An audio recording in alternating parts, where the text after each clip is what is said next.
Shall I see Mr. All Even in NYC? He's so big. They call him boss. He's a boss. All even. He's so bad.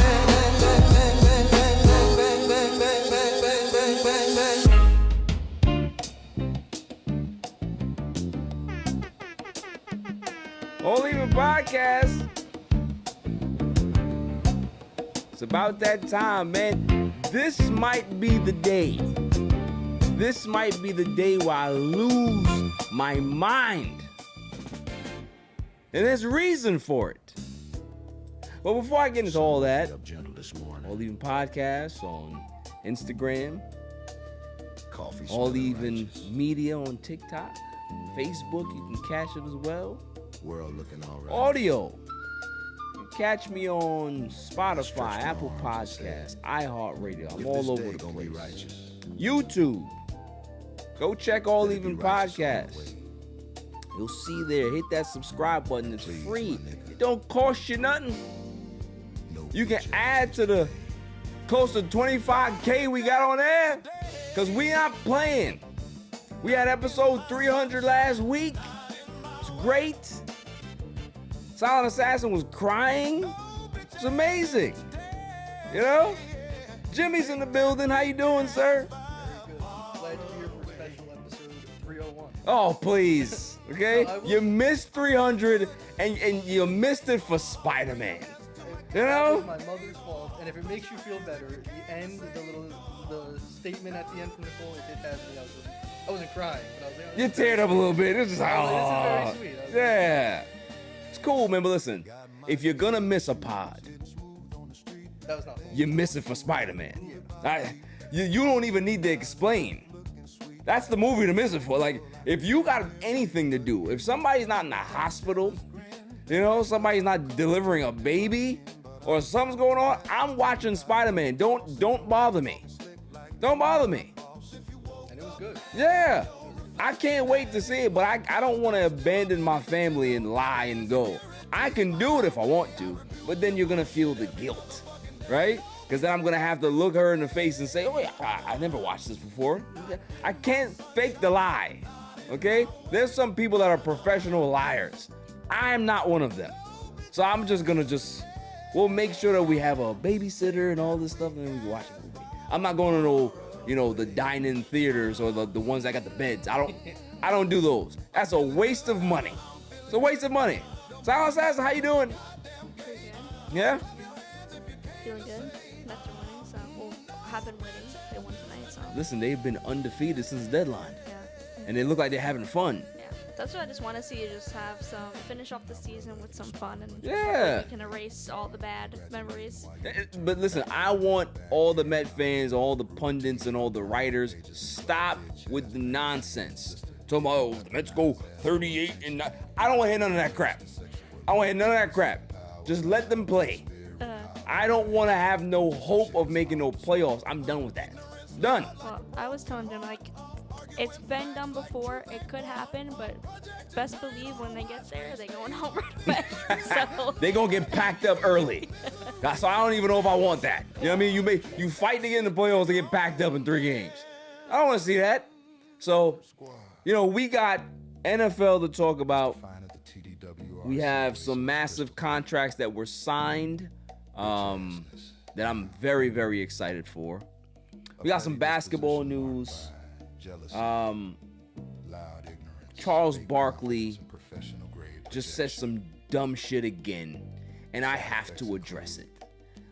I don't want to have to always be the LeBron defender, but I gotta do it here because it's not really about LeBron.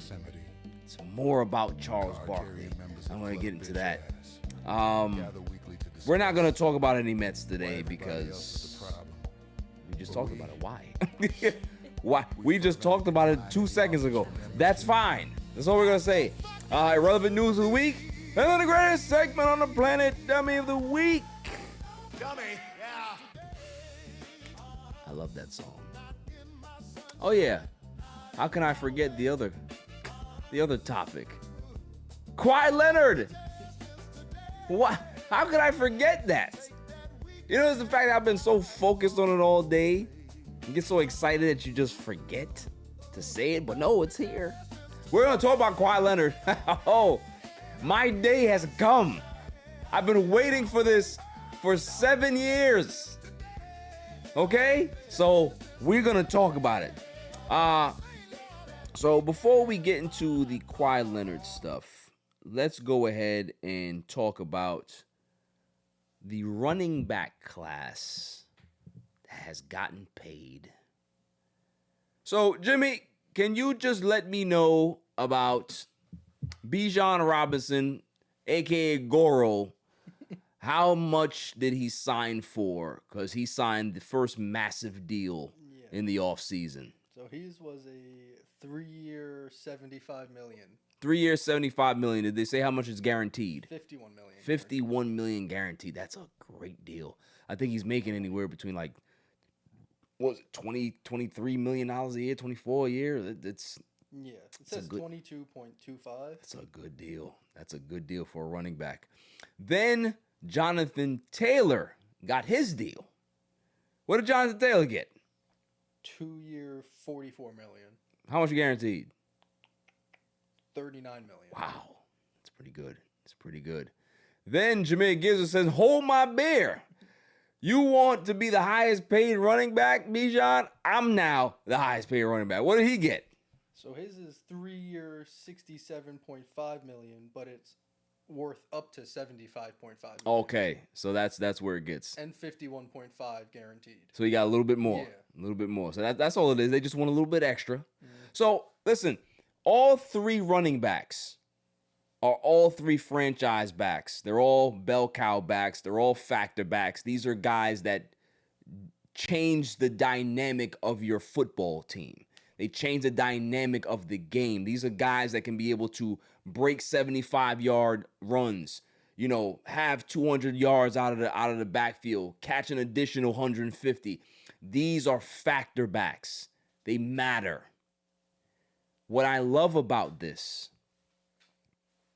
is that these three guys are like, they're an example of what is going on with the NFL right now. Put Saquon Barkley in there as well.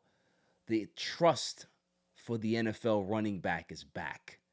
The NFL running back love is back, and I love to see it. There's been so much to discuss about running backs over the years. Are they worth the money? You know, you need to have 4 or 5 running backs to make sure that you have a good core. No. All you need is one. All you need is one guy that can be able to make a difference. Yeah, you need depth. You need guys that can be able to come in there and give you a change of pace and all that other stuff. But you're talking about your lead dog? Your lead dog has to be a Bijan Robinson, a Jameer Gibbs, a Jonathan Taylor. Those guys are so important to the makeup of your team that you have to pay attention to them. You have to game plan for them. And the fact that the trust from organizations are now back to running backs, which means that running backs are going to continue to get selected high in the draft. Running backs are now going to be able to have a more fruitful market come free agency. Teams are going to want to hold on to their running backs a lot more now, because if you have a good one, you're going to want to keep him instead of running him into the ground and then, hey, you know, off you go. It's about taking care of your players, and it's about these running backs have proven their worth to be able to restore the trust for the position. That's the biggest thing that I love, is that Saquon came to Philly and had such a great season and won a Super Bowl, helped them win a Super Bowl. That's what started this. You know, it's like, oh man, we can trust running backs again. We can be able to, you know, give them the Adrian Peterson bag. We can be able to do that now. That's what I want to see going forward, man. It's a beautiful thing to see these guys get paid. Like, I'm always looking at contracts and who gets paid and what. And, you know, wide receivers always going to get paid. Chris Olave got paid. You know, guys are always going to get their bags. But when the running backs get their money, man, it hits a different way for me. It hits a lot more close to the chest because I'm a fan of running backs. I've always been a fan of the position. I grew up idolizing guys like Curtis Martin and Marshall Faulk and, Jamal Anderson and Terrell, what's his name? Terrell Davis. Like, there's been so many great running backs throughout the years that now you have a new crop of guys that are being appreciated financially. Not just the fact that they're putting up numbers, but they're getting paid. So shouts to them. Can't wait to see what these guys do. Probably going to take Jahmyr Gibbs in fantasy number 1. I'm probably, I don't know what to tell you. I don't want Bijan. I want Jahmyr. Jahmyr's the guy. He's the guy for me. Even, honestly, personally, that draft class of, running backs, it's just, watching them play every week. It's, this is just, fun to watch them special. play. Honestly, that's my favorite time, during a football game. Okay, let's see, what the running back's going to do. Just because it's been, so different. Yeah. Having these, superstars, not only, they top of their position, but top of NFL, they're top players in the whole league.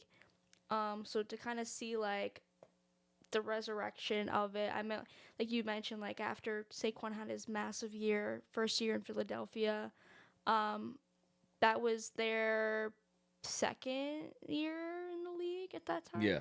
Second year. And just, their come up as, okay, this is something different for running backs. So I'm excited. That's my favorite position thing, on a football field, is a running back. Just because, too, now, they're, also, when they're, hybrid, they get, they can receive and run also, too. It's just, okay, this is just double It's the best of both worlds. Yeah, yeah. So, I'm excited. Unfortunately, I won't have Jahmyr Gibbs this year. With my league, it's a little different, the way it operates. I had him, traded him I traded to next year's job because this one was kind of shot. So, it's I'm going to get a first-round pick for the following year because I kind of dipped in the standings. It's not my year, so I'm going to get rid of Gibbs. But now I have basically my whole team is signed, which is a good thing and bad thing because they could just be awful and I have all these contracts, but I could drop them. But I have one player to draft. And it could be anyone. It's just an open spot. But I have about $20, which is nothing because other people have $200 and something like that. Oh, so you getting trashed? No, I have the least amount of budget. But like I said, my whole team's practically signed except one. I have one spot left. Yeah. So I'm good. You're gonna have to maybe save it or you can probably find a diamond in the rough somewhere. Yeah, all I want is I want a running back, another running back. So all I want is best available in that moment. So I should be good. But yeah. Fantasy is always good, man. But I'm with you. Running backs are just they are the premier athletes to me on a football field because you have to be able to see the whole and be able to maneuver through there, be able to get past the line. There's just a lot of skill that it takes. Obviously, you need your offensive lineman to be able to create space for you, but running backs are special, man. And when you have a great one, they're just so fun to watch. I never forget the first time I saw Adrian Peterson. I was watching an Oklahoma game. I can't remember if they were playing Texas or whoever it was. And I was just like, who's that linebacker that got, did that linebacker get an interception or something? Because he just took off down the field and no one was behind him. I was like, that dude's too big to be a running back. Lo and behold, it was Adrian Peterson. Huge, 6'2", and you run like that? It was unheard of. And then I'll never forget when he tore his ACL and came back in record time and won the MVP the following season. I'm just like, it's a freak. It's a freak. So when you see guys like that, man, guys like Bijan that can just do everything, Jahmyr can be able to do everything. I want to see him, take another step forward in regards to being more of a guy that can be able to run inside of the numbers. inside of the tackle instead of outside. So we'll see. We'll definitely see. But I'm a fan of them. I'm happy that they got paid, and it's just good to see that the love of the running back is back. That's what I like to see. So shouts to those guys, because I've been wanting to see this for years. I was tired of we got 3 running backs. You got 3 running backs, you ain't got no running backs.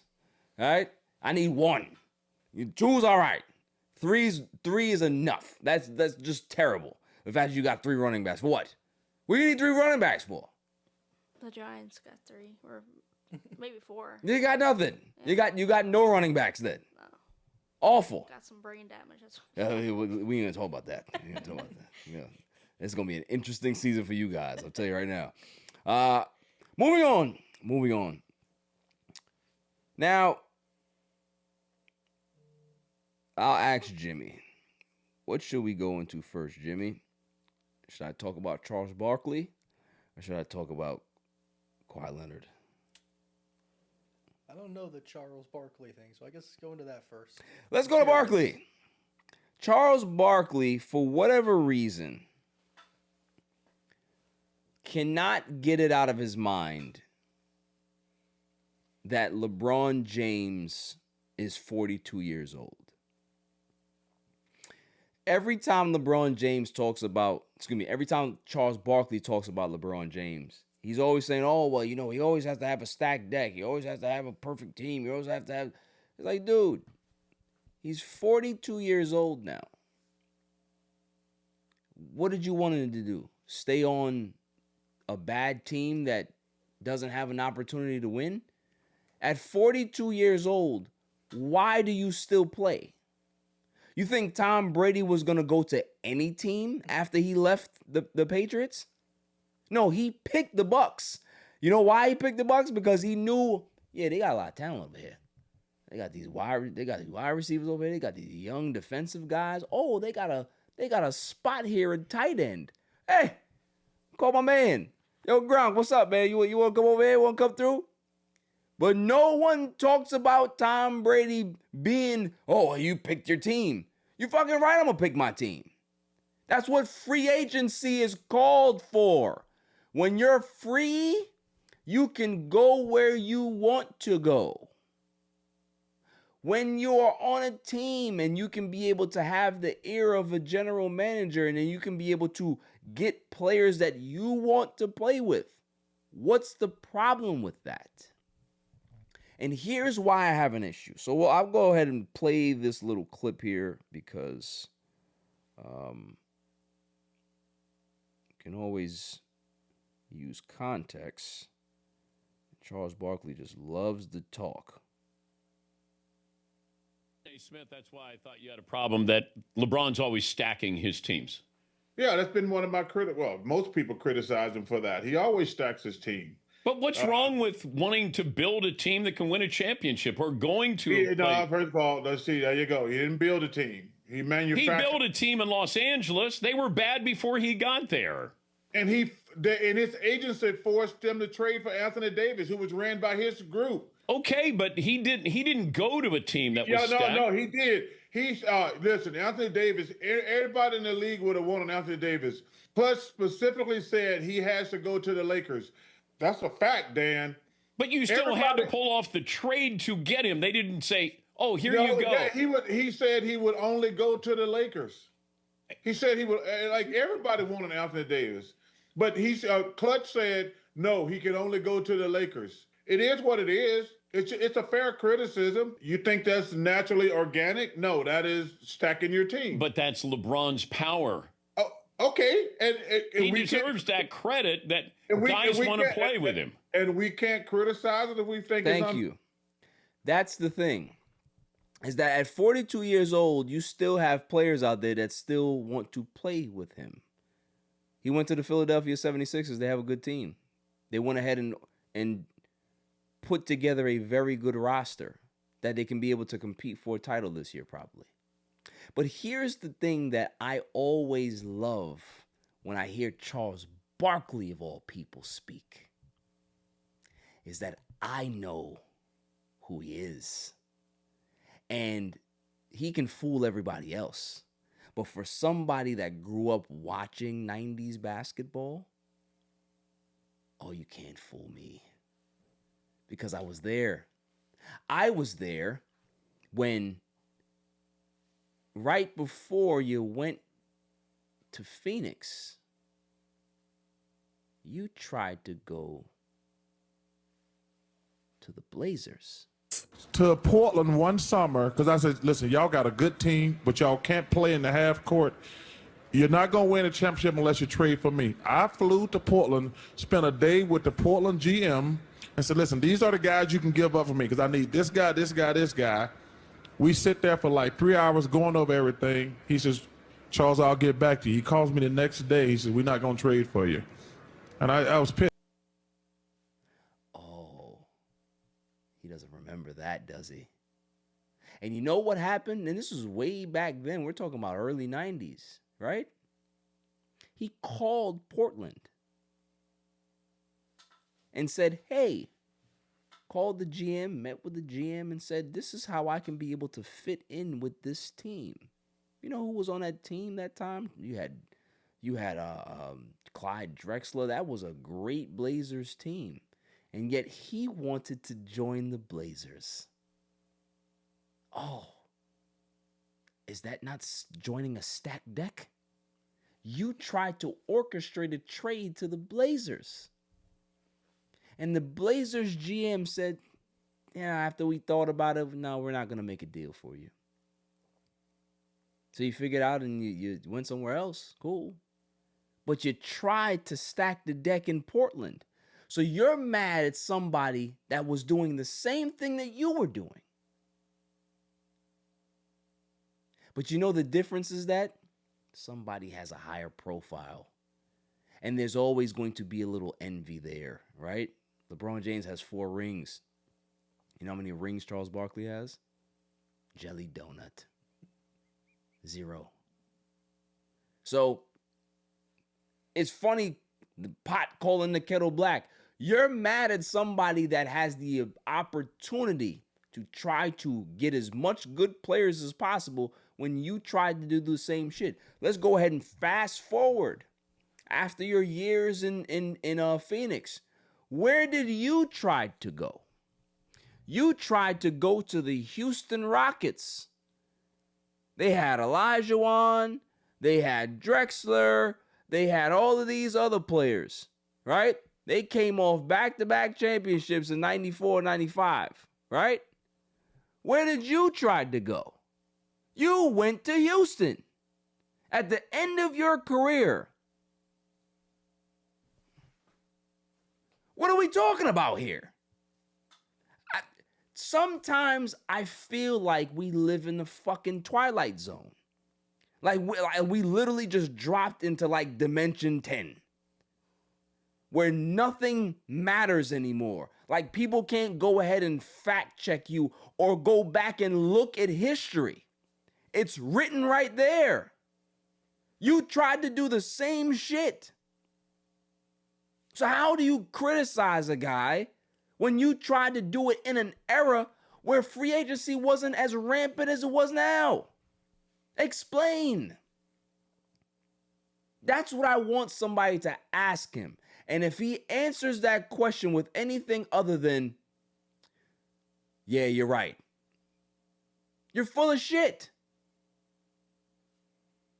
Every time LeBron James has left a team, it's been through free agency. That's when you have the ability to leave. Hell, the CBA now, they don't even have long-term deals anymore. There are no long-term deals in basketball. The most you can get is 5 years. Why is that? Because free agency is a big proponent of the sport. They welcome player movement. What are we talking about here? When Barkley played, that it wasn't so rampant, so you had to either stick with a team. You think if free agency was as rampant as it was back in the late 80s and 90s, you don't think that players would have moved around more? Yeah, dog, I think I want to play over here. I like this situation. Or you're over here. Of course they would have. They didn't have that type of like freedom to do so. You had to be stuck on a team for X amount of time, and then when a franchise gets tired of your ass, then that's when you get traded, or you go ahead and you go to the GM and then you say, hey, get me out of here. There was no ability to be able to mold and shape where you wanted to go all the time. So what the fuck is he talking about? So again, you tried to stack the deck in Portland. Explain that. Kobe Bryant, the guy that you said is the second best player in the world to you ever. Cool. He tried to stack the deck here in LA. He tried to. And he succeeded. Oh, you guys don't want to put a winner around me? Then let me go. I want to get traded. I want to go to the Bulls. Nah, Kobe, we're not going to trade you to the Bulls. Okay, cool. Then go ahead and go get me some players. Okay, Kobe, we'll go get you Pau Gasol. Is that cool? Yeah, that's great. 2 championships later. So again, it's always convenient when they throw jabs at LeBron, but nobody else gets it. Nobody else talks about Jordan wanting Dennis Rodman on the team and made sure that he got Rodman on the team to be able to keep that championship edge going with the Chicago Bulls. Like, you're always going to want to pick your guys. If you have the ability to do so, then do it. You'd be a fucking moron if you have the ability to try to get players that you want to play with and you don't take advantage of it. Dummy, yeah. What are we talking about? This is not even like defending LeBron. It got nothing to do with defend. I'm defending the ability to be able to change your circumstances. I don't care who it is. Because at the end of the day, like, KD chose to go there. You had this guy that chose to go there. You got this, like, players move around. You have different situations. You got guys that can be able to create a better advantage for themselves. Cool. That's the game. That's the nature of the beast. Now you got to go ahead and try to stop them. It's just a game.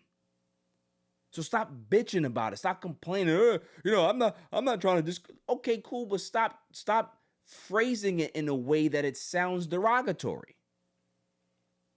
Everybody's going to want to. Why do you think free agency is there? People go to places that they want to go to.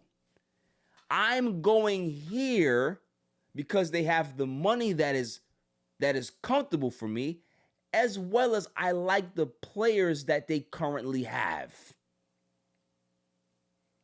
That's why you sit down and meet with teams to see what the scheme is, what the game plan is, and how do I fit here. You're just going to sign to a team blindly? You're going to put his blindfold on and just throw a dart at the board? Yeah, we're going there. That's not what people do. You pick your circumstances. Your job. When you're going job hunting, you're going to pick somewhere where you can be able to get the most money, and maybe it's close to your home. Maybe it's somewhere where transportation-wise you can be able to attain and get there.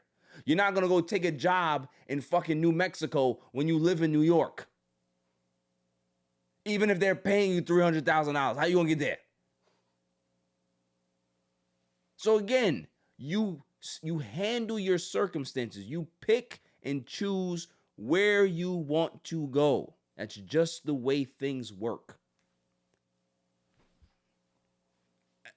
But it's like, if somebody else is saying this, and then you can be able to give me a different take or a different angle, I can be able to listen to that. That's fine. Not Charles Barkley. You are not the dude to tell me about that.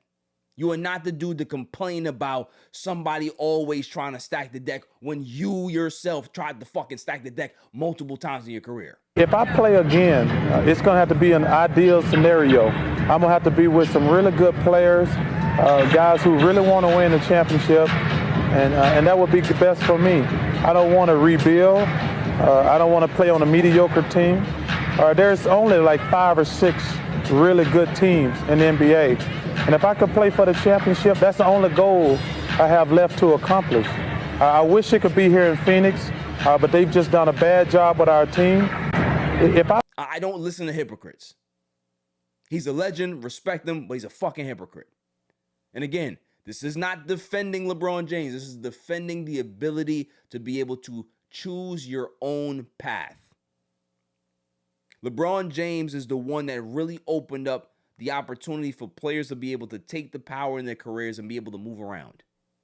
When him and Dwayne Wade were rookies, they had the ability to sign a 5-year rookie extension. They chose to sign a 3-year extension because they wanted to now have the control in their careers to be able to dictate where they wanted to go earlier than what franchises were comfortable with.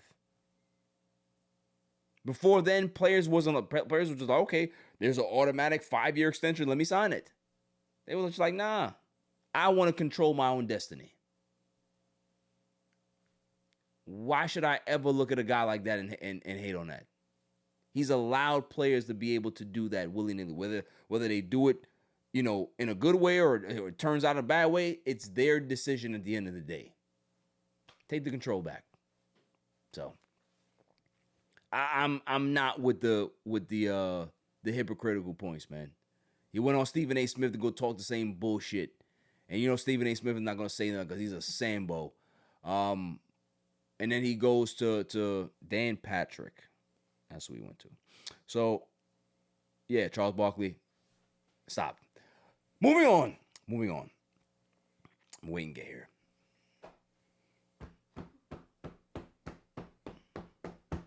This is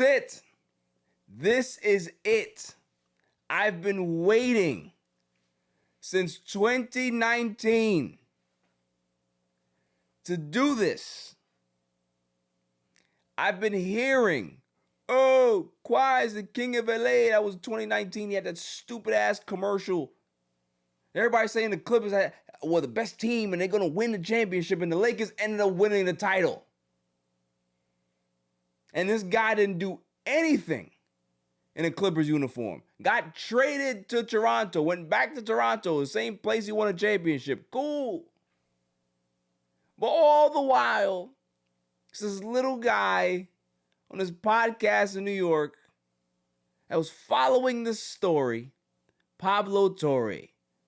And he's been following this thing so closely to the point that he has everybody waiting to see what's going to happen next.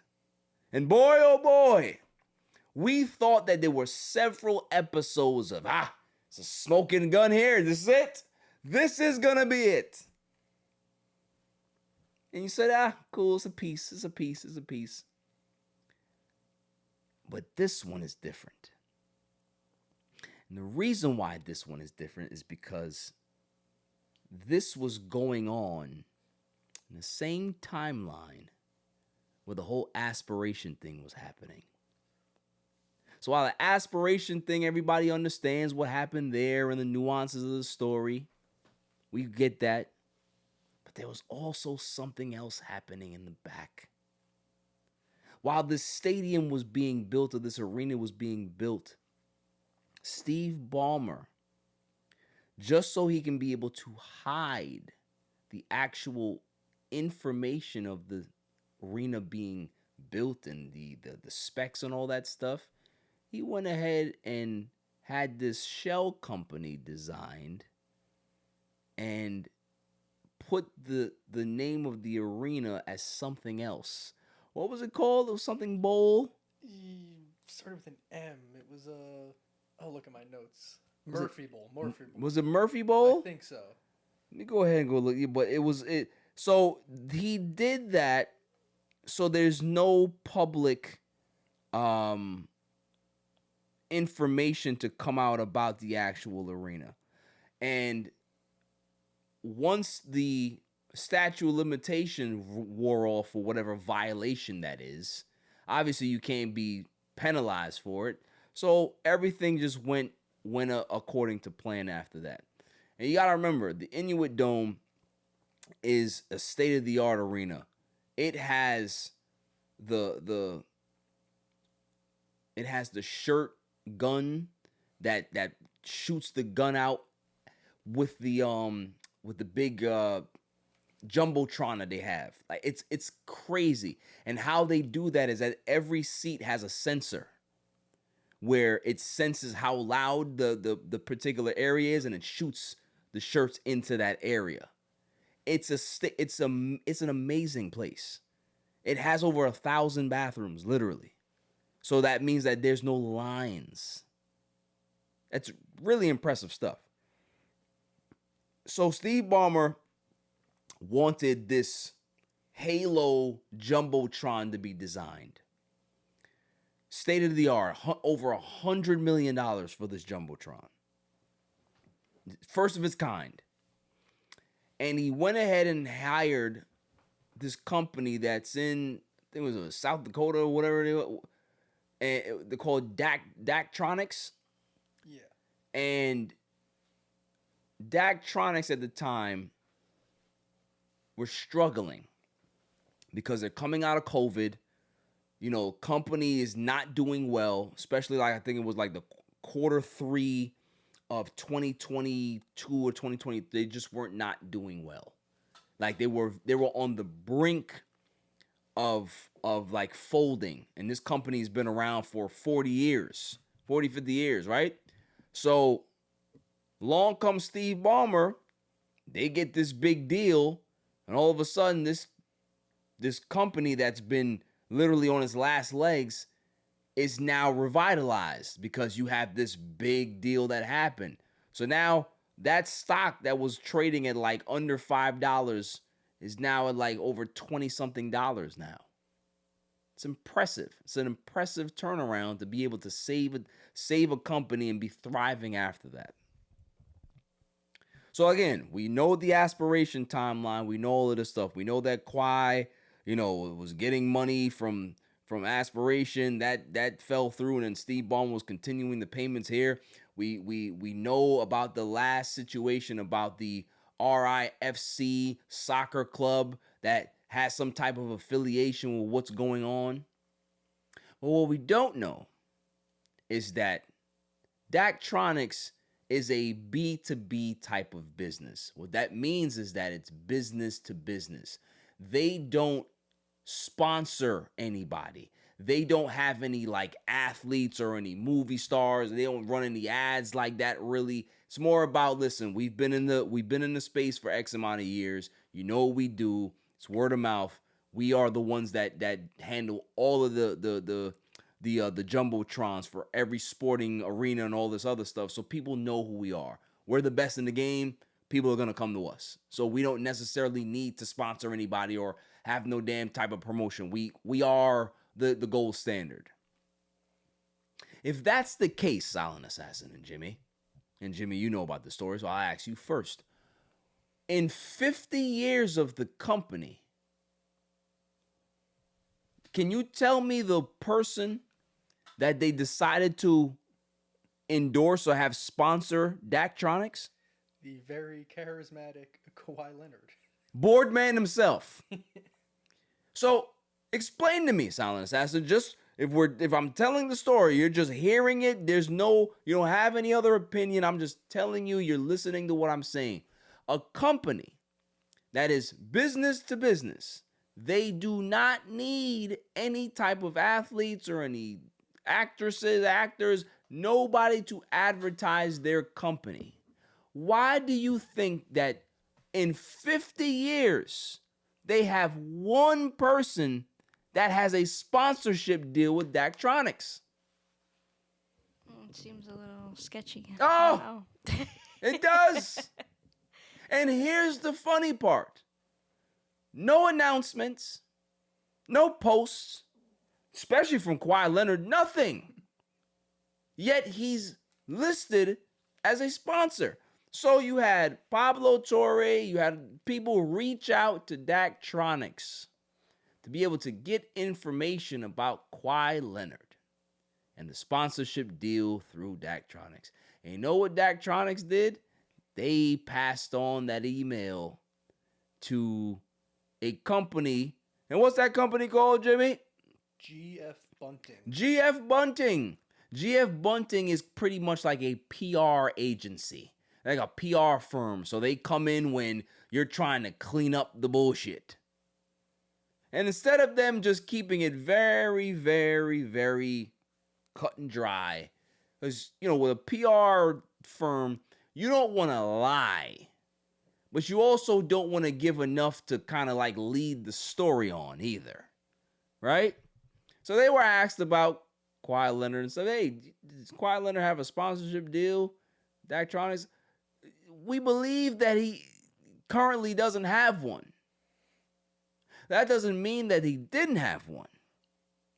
So you're leaving the window open. Sure. Okay. The other question was, I believe it was like something of, I can't really remember. It was, do you know the other question, Jimmy? It was. Yeah, it was like, they asked first if they had ever worked with Steve Ballmer. Yes, thank you. If they ever worked with Steve Ballmer, and they said no. Yeah. That's not true. Yeah, because then he asked, have you ever worked with the Murphy Bowl LLC? Right. Then he was just like, oh yeah, yeah, that. And what is the Murphy Bowl LLC, Silent Assassin?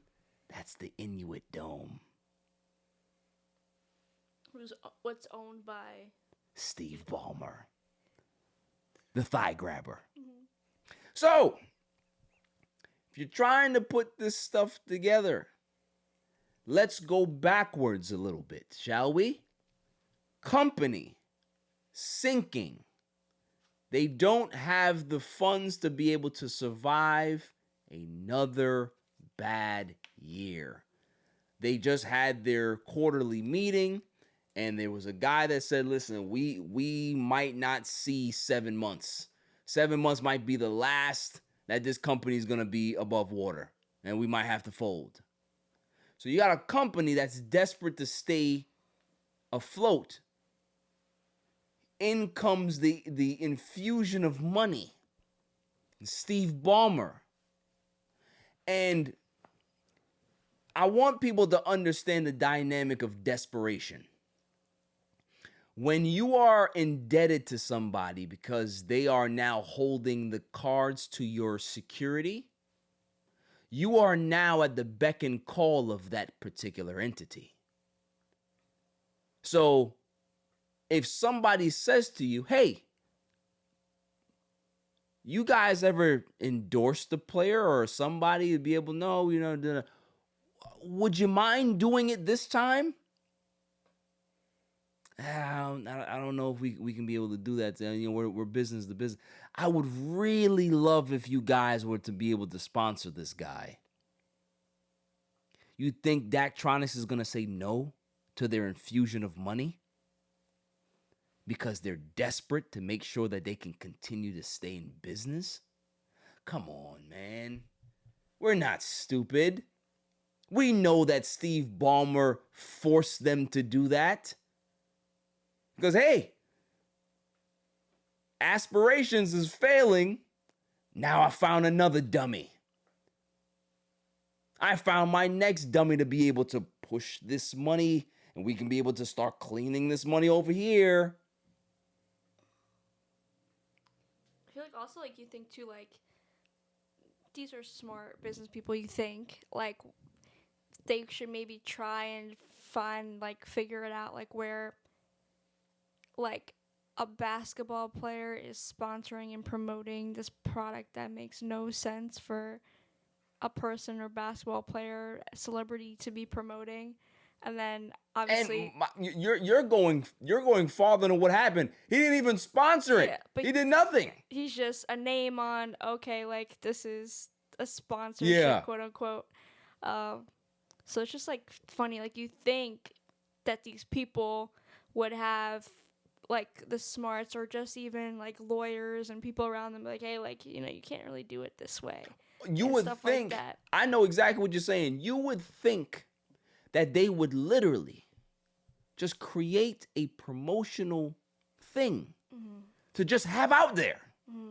Hey, you don't have to do nothing, but we're just going to put this together here so we can see, like, at least we have an ad or two out there that You don't even do that. To make it look like, okay, like this is legit. That is legit. Yeah, rather than like going around it and stuff like that. Just dumb. Yeah. Because again, when you have the richest owner in basketball, richest owner in sports, North American sports anyway, you think that he cares about what you're doing? He's telling you what to do. He doesn't really care about how it's done. You answer to me. I'm asking you to do this. I'm demanding you to do it. Because then this $100 million that I have hanging over your head, I'll take it somewhere else. Desperation will make people do things that they don't want to do. We just talked about this off pod in regards to another situation. Being uncomfortable in a situation will force you to do things that you may not want to do just to be able to get out of that situation. You don't think that Daktronics probably thought to themselves, we really don't want to do this, but what choice do we have? If we say no to this $100 million deal, we might not get another one. And we have to start thinking about all of the people that are employed here. So, yeah, let's go ahead and do this. What's the worst that can happen? And here's the biggest thing for me, right? Is that if it wasn't for Pablo Torre, would we have found any of this out? Not in this type of detail. I don't think so. No. My biggest issue with this whole thing, I think I talked about this last week.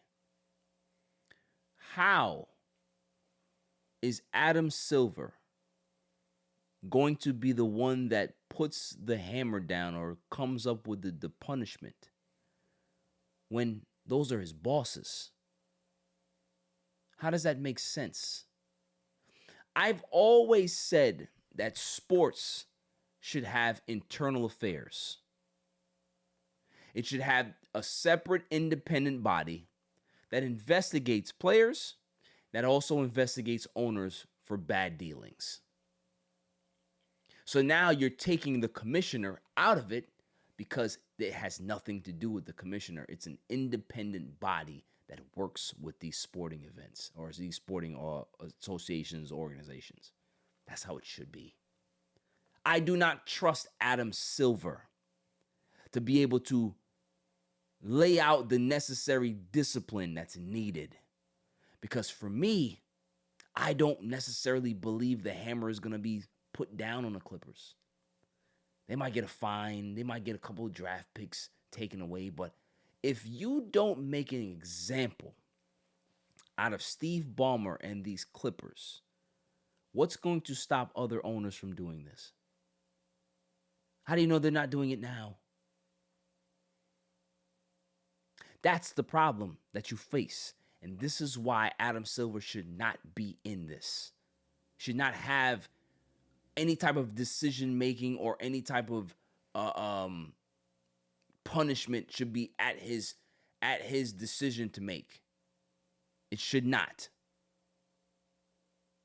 So again, I've been waiting so long for this because for how many years I've been telling people that I think the Clippers are dirty. Not just because they're in the basement with the dehumidifiers and the space heaters. Not just because there's a leaky drip in your basement. You know, when you got that brown stain at the top. Not because of that, but because I know that when a franchise is desperate, they do desperate things. No one was coming to the fucking Clippers. Nobody cared about this organization. Nobody cares about it now.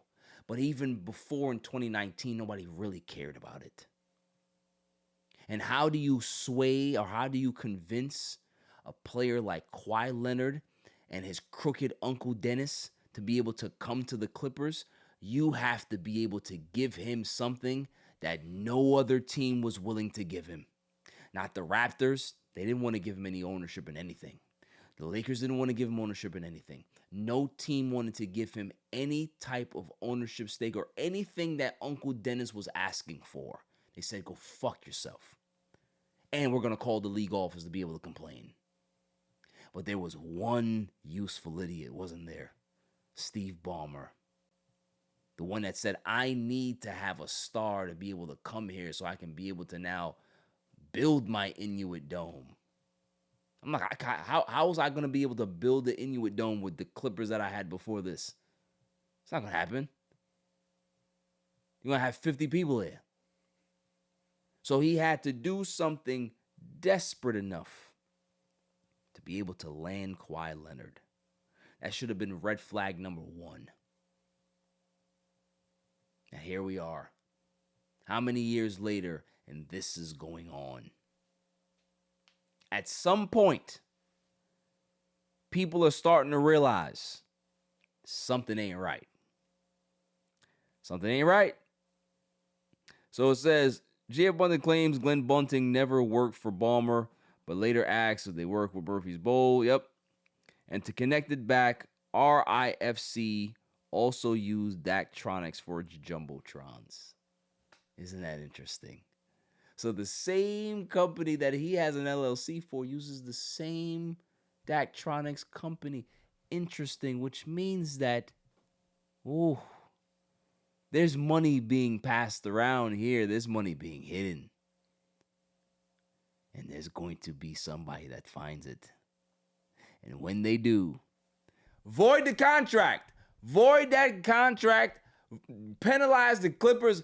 Take the team away from Ballmer. I don't care what you do. But just make sure you put the punishment down on Kawhi. Because I knew it.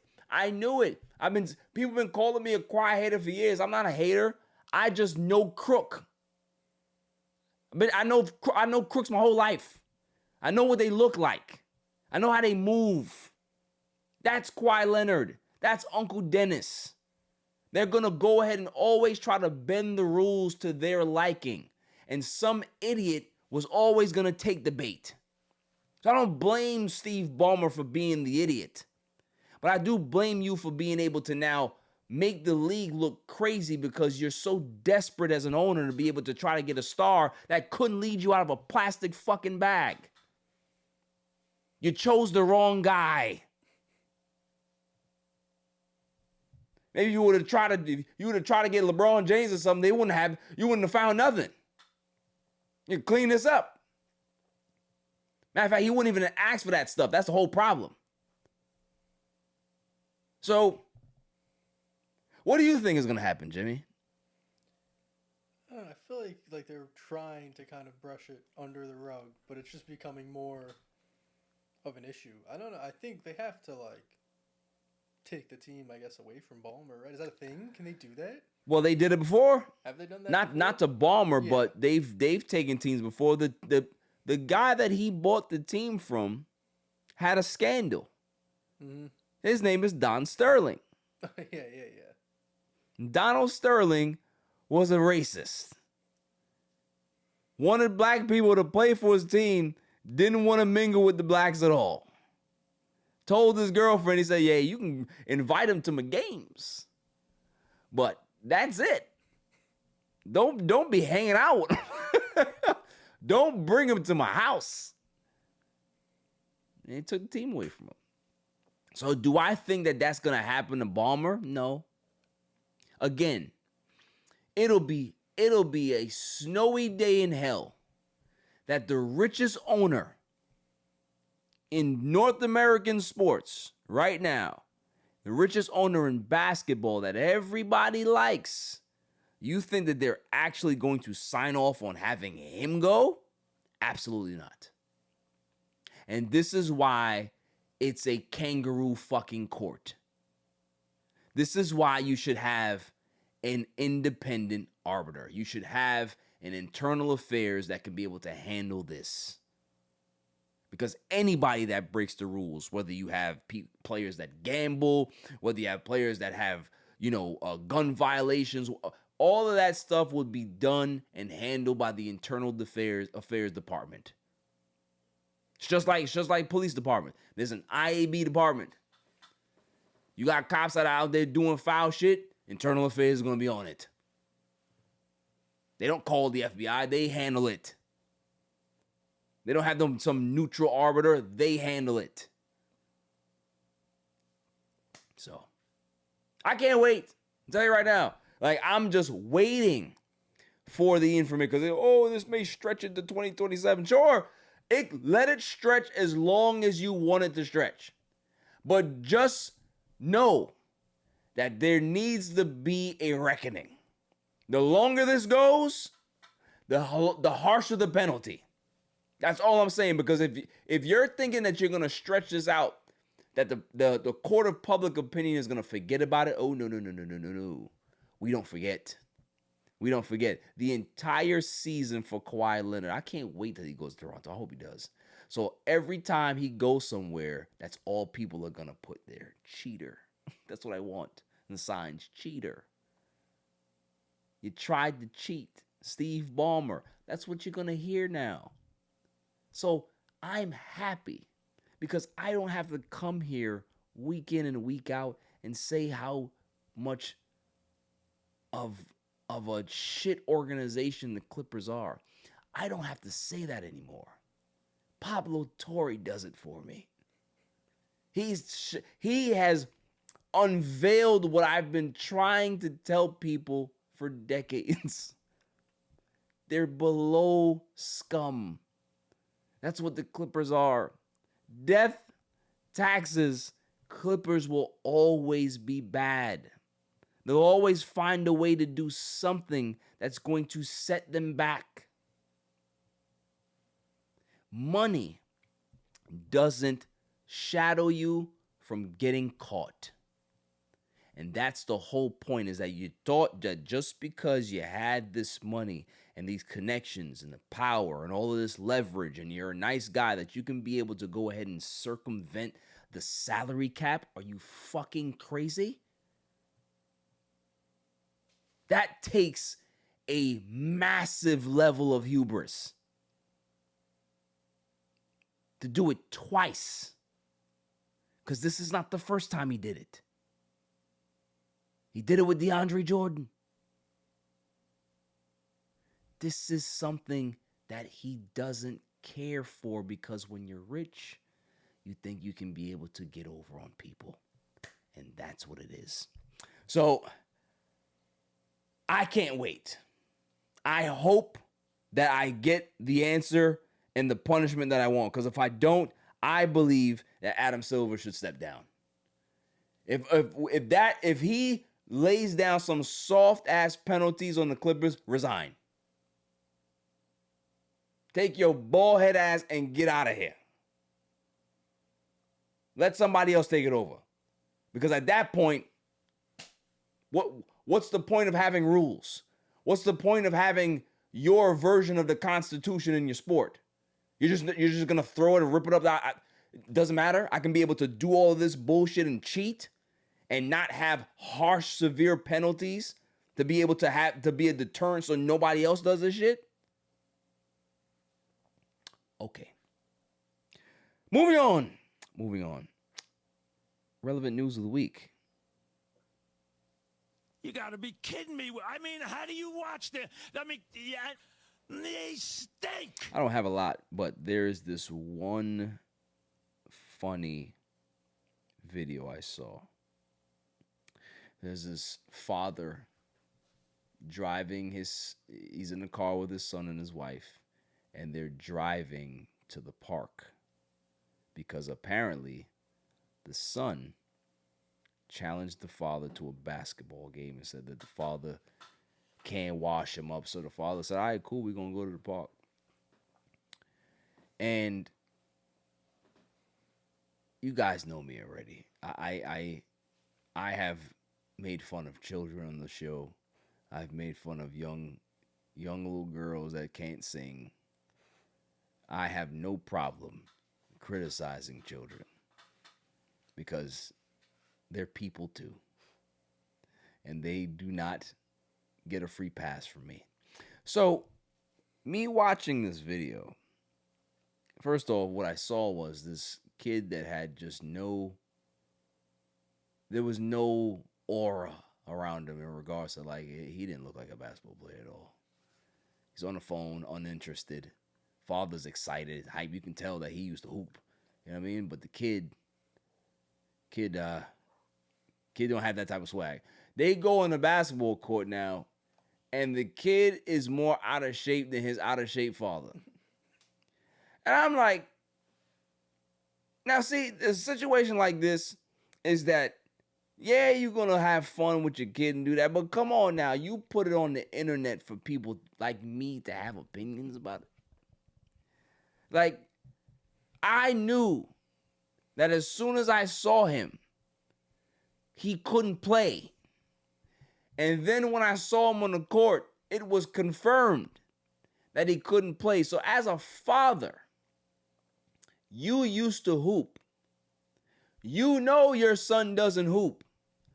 Your son talks crap to you, and you go ahead and go prove that you can beat your kid. You proved nothing. He can't play. You understand that? That's like me challenging you. Oh, Silent Assassin, I know how to shoot better than you. I can shoot better videos than you. You really want to talk shit to me about this? Yes. I'm going to go pull up to your next shoot, and I'm going to have my camera, and we're going to see who got the best shots. What do you think is going to happen? This is not even a competition. It's insulting. If my son were to do that to me and I know that he can't play, I am not wasting my time going to the court. What I'm going to tell him is that, look, what I'm going to do is I'm going to give you some lessons. And then once you complete the courses, then we can go ahead and play. You have no skill. I'm not wasting my time. I am not tearing an Achilles on somebody that cannot play. I'd rather tear it, busting your ass, knowing that I'm going to get some good competition. You ain't no competition, man. It was terrible. He couldn't even dribble. He took a shot, threw it off the backboard. I was like, what is happening here? I was being way too critical of this kid. But it upset me because we take hoops seriously. When we get challenges like that, don't make a challenge if you can't follow through with it. That's all I'm saying. I've made several challenges. I'll make sure I back it up. That's all I'm saying. Just go play. Learn how to play, man. He looked like one of those kids that just sit in his house and play Call of Duty all day. You don't play no hoops, man. You may play 2K. You don't play outside. You don't play outside.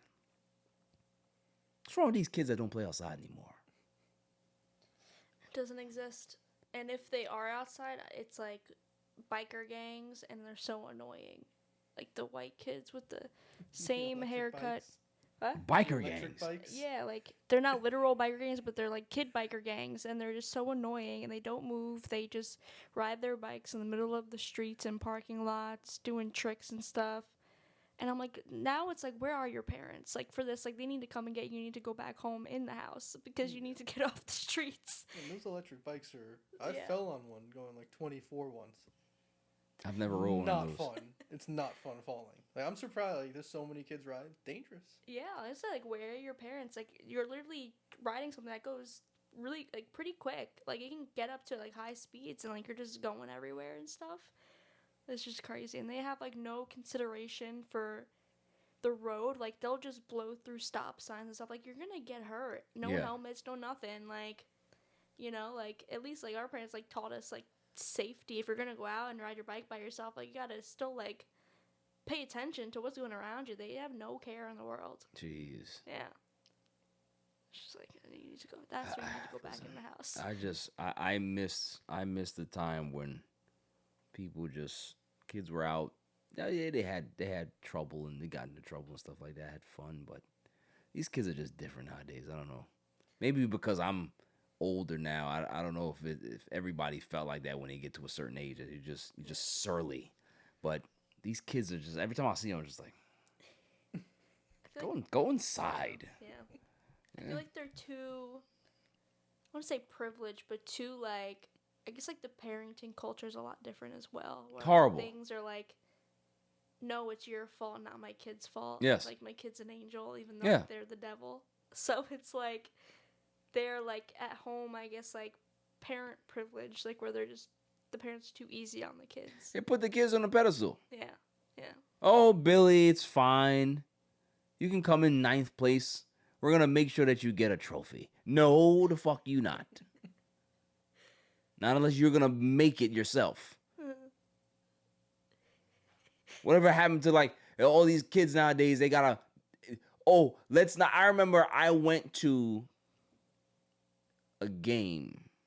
Not gonna say who it was, but I went to a game for his children. It's a basketball game. I'm like, oh, sure, this is great. I'm watching these kids play, and I see the score. First quarter, I'm like, okay, score is 15-3 or whatever it is. All right, cool. The next quarter starts. The scoreboard's gone. So my old brain, it's now having some issues, right? Because I'm like, I remember the score saying 15-3. There's no more score anymore. I had to find out why. So I saw a parent and I said, what happened to the score? She said to me, oh, they don't keep the score because they don't want the kids to feel bad.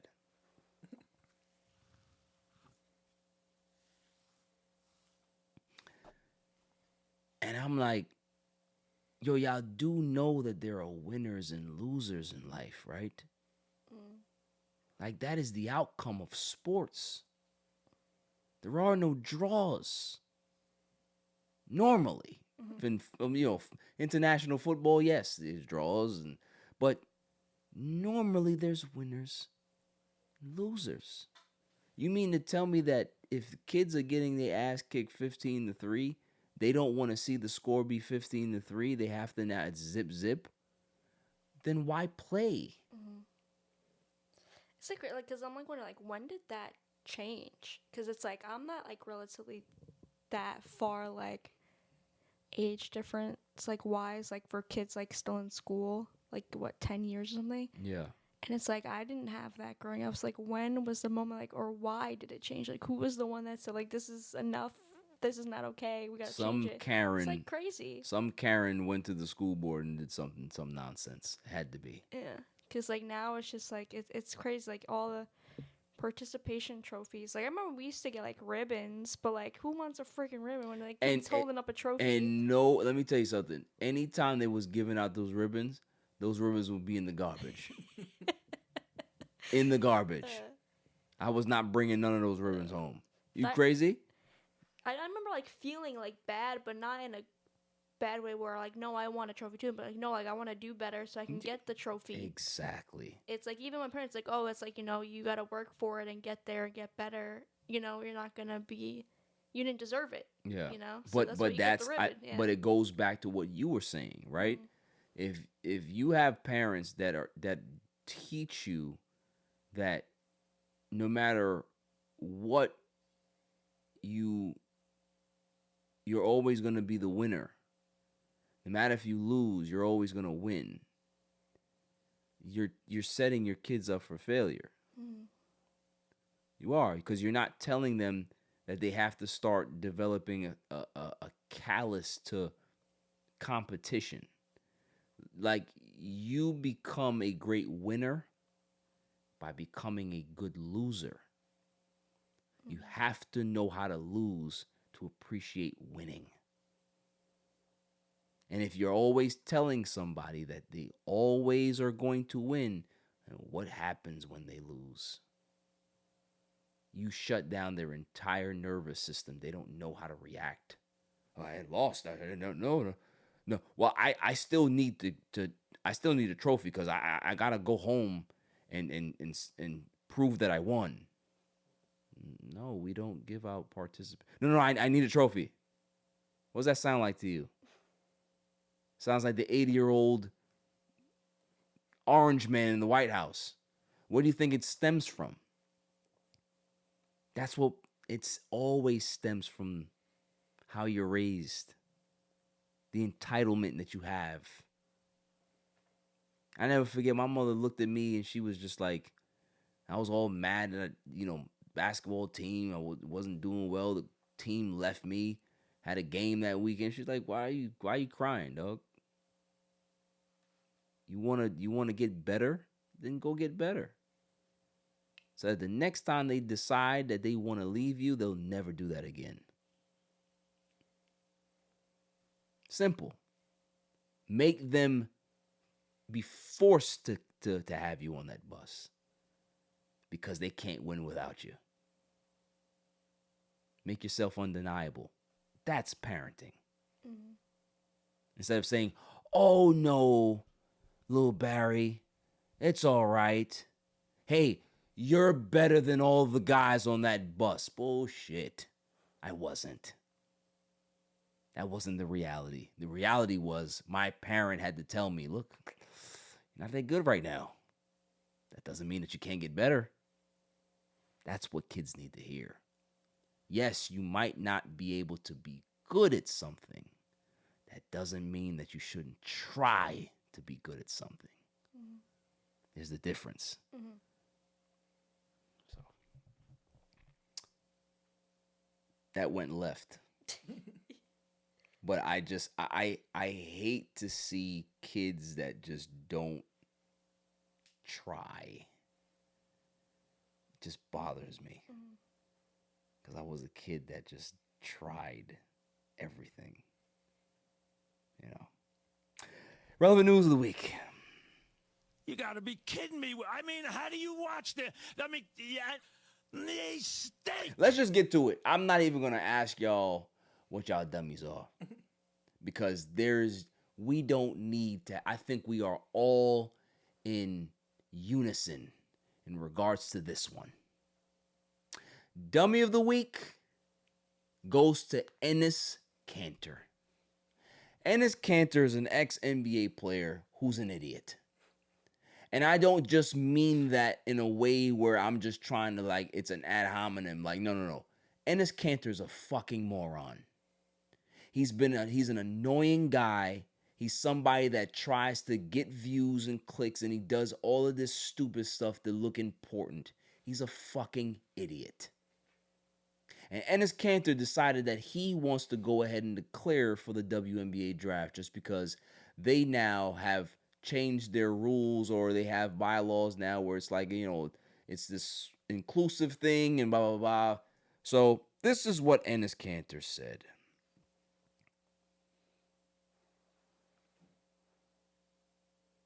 Where is he?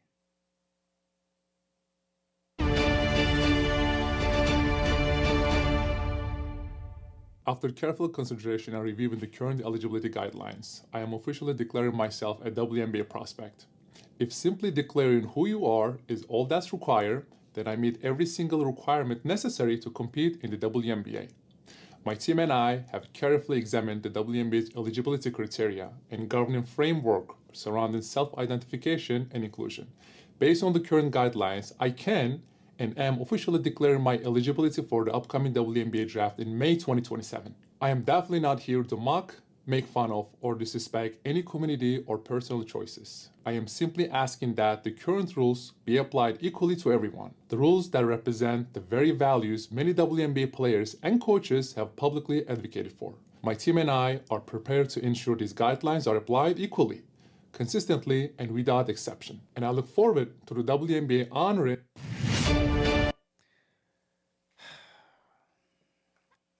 There's another player that decided he wanted to do the same thing, and his name is Royce White. Royce White ran for public office recently. I think he either ran for it or is running for it. What you think that they align with? Yeah? Any takers? Probably somewhere on the right. Yeah, right. So for me, it's like You want to go ahead and make a spectacle out of it, cool. This is why I call you an idiot, because you shouldn't be taken seriously. But the biggest thing that I have a problem with is they're going to go ahead and stretch this out and really make it a thing where now you're going to have everybody doing this. And now you're going to go ahead and make a mockery out of the situation that was not meant to be a joke. So you're going to go ahead and make it look like a circus instead of really keeping it on what it's supposed to be in regards to inclusion for everybody. You're going to be a prospect. That doesn't mean that the teams are going to fucking pick you. That doesn't mean that there's ever going to be a situation where you get invited to a combine or speak to a team. You just want to go ahead and go do it for the publicity, for the 15 minutes of fame that it's going to give you. And this is the problem that I have in this society, is that we live in a society that they're just focused on singular issues. And I'd like to ask the question, even if there were trans athletes that ended up being in the WNBA draft and actually end up being in the league, what the fuck does that do for your life? What? People are so obsessed in this society with what everybody's doing, right? Whether it's people that view their favorite celebrity on Instagram and they watch them every day to the point where they've developed this parasocial relationship where they actually think they know the person. Or you go ahead and you continue to just watch certain videos and you think that you know what's going on when you don't. We are always trying to find out what's happening in other people's situations. You have people that are obsessed with gay people out there. You have people that are obsessed with genitalia. You have people that are obsessed with children. You have people that's on the far right, like an Enes Kanter or Royce White, that continues to keep pushing these singular issues that is red meat for the base. When the majority of them, the reason why they're so obsessed with gay people is because they're gay. So what's the point of this, Enes Kanter? Why? You want to go ahead and go create some spectacle for yourself for a couple of weeks, and then what? And then what? That's the problem, is that there's always a and then what? I've never seen a group of people so fucking miserable in my life. Like, you have gay and trans people, they're out there celebrating. They got their gay pride flags. They got the parade. They having such a good time. And you have somebody in the corner stewing and being miserable because they're enjoying themselves. And you know why that is? It's because a lot of them are closet homosexuals. A lot of them have homoerotica type of fantasies about being right there in those gay parades with them. And they can't because of the social circles that they run in, because of the Bible belt that they're tied up in. Jesus wouldn't let you do that. And I can have that conversation, but I won't. That might be a bridge too far for people. I really start talking about certain books, who wrote them. I'm not going to do that today. Let me just focus on Enes Kanter.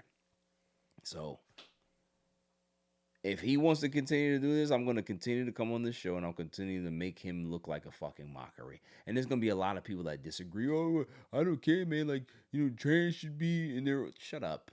Shut up. We live in a society, we live in a time where things are different. You don't think that trans people have been around since the dawn of time? You think it's just a new thing? Go check Rome. Go look into history. Go see what the hell they was doing out there. You had the men dressing up as women and dressing up their male counterparts as women. And you know what was happening?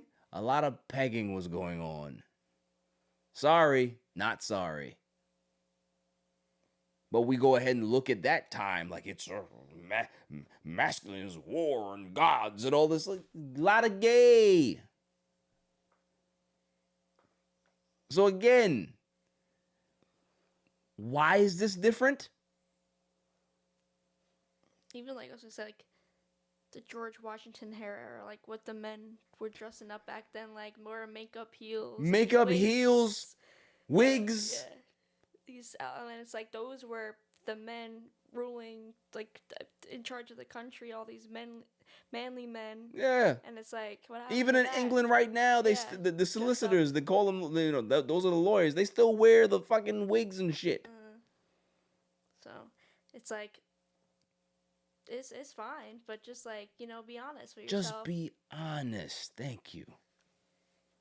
Just like what I was telling you off camera about that Law and Order SVU episode. And the guy's like, man, I have relationships with girls, man. Wives. But I have sex with men. And Ice-T's like, it's because you're gay. Like, yo, come on. Stop fooling yourselves. We understand that when there's a convention, Grindr shuts down. Why is that? There's the people that's in Washington, in Congress, there's so many rumors that go around that these people are paying for trans or they're gay outright. But they can't publicly do that because it goes against their base. Goes against their constituents. What they've put out there in regards to stuff that they vote down. We saw as soon as Lindsey Graham was cold in the dirt, you had trans coming out of the woodwork talking about what he used to like. Yeah, I saw Biden's son talking about like, oh yeah, he was yeah. gay. I know he was gay. Like, and even like some other people too, like he was on some shows or whatever. There's a lot of them. Like name dropping. There's a lot of them. There's a lot of them. And again, it's like, who cares? That's the whole point of this. Who cares? We're talking about Enes Kanter doing something that shouldn't even fucking matter. Truly. So, we'll see what happens. But normally I'm joking. I'm half joking. But it's a serious situation that we're so fucking obsessed with shit that we shouldn't be obsessed with. How about you be obsessed with the fact that there's food scarcities in this fucking world? How about the fucking devastation and the genocide that's going on in Gaza right now? How about that? How about the fact that the jobs report came out and there's no jobs out there? How about the fact that oil is still fucking high and there's gas prices that are still out the roof? How about the fact that we're still at war and we don't know why the fuck we're there? And it looks like it's going to be an endless war. How about we keep talking about the fact that the Epstein files still haven't been released all the way? There's still 3 million files out there to be released. How about we keep talking about the senator or the congressman that beat up his wife and not really messed around, but kind of like roughed up his little daughter? Like, things that we should be talking about. But we're talking about trans athletes in sports. I don't give a shit. If there's a trans athlete that goes on a baseball team and she or he is now Barry Bonds, I don't care. Why should you? How is it going to change your life? Kind of makes me feel like back in segregation days. Oh, We don't want those blacks to play in baseball. How'd that work out for you? Ended up happening, didn't it? So the things that you fear, that you don't want to have a part of, end up having to be a part of it anyway, right? Because the world changes. And what you deem as acceptable isn't acceptable. So maybe, just maybe, in the great words of Claw, maybe you should just shut the fuck up. How about that?